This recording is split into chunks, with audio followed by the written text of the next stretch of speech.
ایک شخص آیا اور اس نے کہا کہ میں یہ جرم بھی کرتا ہوں، چوری بھی کرتا ہوں، میرے سے بدی بھی سرزد ہو جاتی ہے، میں جھوٹ بھی بولتا ہوں۔ اس نے کہا میں سب چھوڑ نہیں سکتا۔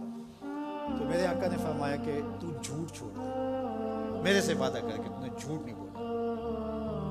اس نے کہا ٹھیک ہے، اس چیز کا میں وعدہ کر لیتا ہوں۔ اس کا یہ مطلب نہیں ہے کہ باقی چیزوں کی اجازت اللہ کے محبوب نے دے دی۔ یہ حضور کی تربیت کا طریقہ تھا، مربی کو پتہ ہے کس طرح تربیت کرے۔ ایک صاحب آئے، اس نے کہا حضور میں اسلام تو قبول کرتا ہوں لیکن نمازیں 5 نہیں پڑھ سکتا، نمازیں 2 پڑھوں گا۔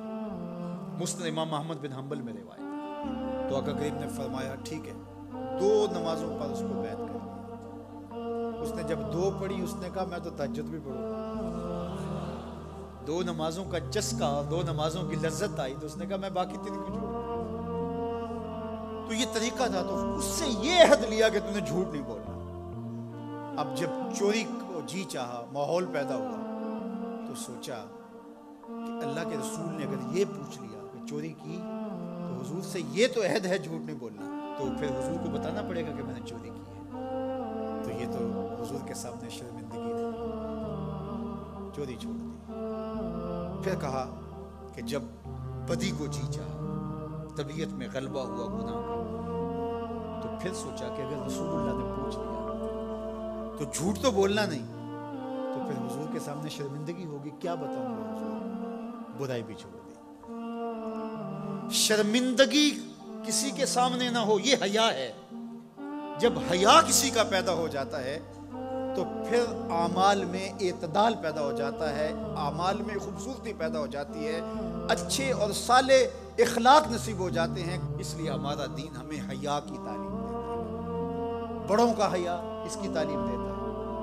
حضرت عبداللہ بن عمر رضی اللہ تعالیٰ عنہ فرماتے ہیں کہ مجمع صحابہ تھا، حضور تشریف فرما تھے۔ آقا کریم نے فرمایا کوئی ایسا درخت بھی ہے جو مسلمان جیسا ہو؟ تو کہتے ہیں میرے ذہن میں کھجور آئی، میرے ذہن میں کھجور کا درخت آیا کہ وہ خزاں میں بھی نہیں مرجھاتا، پھل بھی دیتا ہے۔ لیکن میں نے دیکھا کہ حضرت ابو بکر خاموش بیٹھے ہیں، حضرت عمر خاموش بیٹھے ہیں، انہوں نے کوئی جواب نہیں دیا، ان کا حیا کرتے ہوئے میں نے بھی جواب دیا۔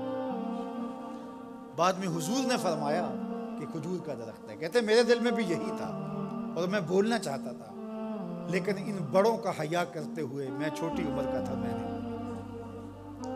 یہ ہمیں بڑوں کا ادب، بڑوں کی تعظیم، بڑوں کی حیا کا سبق دیا گیا ہے، درس دیا گیا ہے، یہ ہمیں سکھایا گیا، یہ ہمیں بتایا گیا، یہ ہماری زندگی کا حصہ ہے۔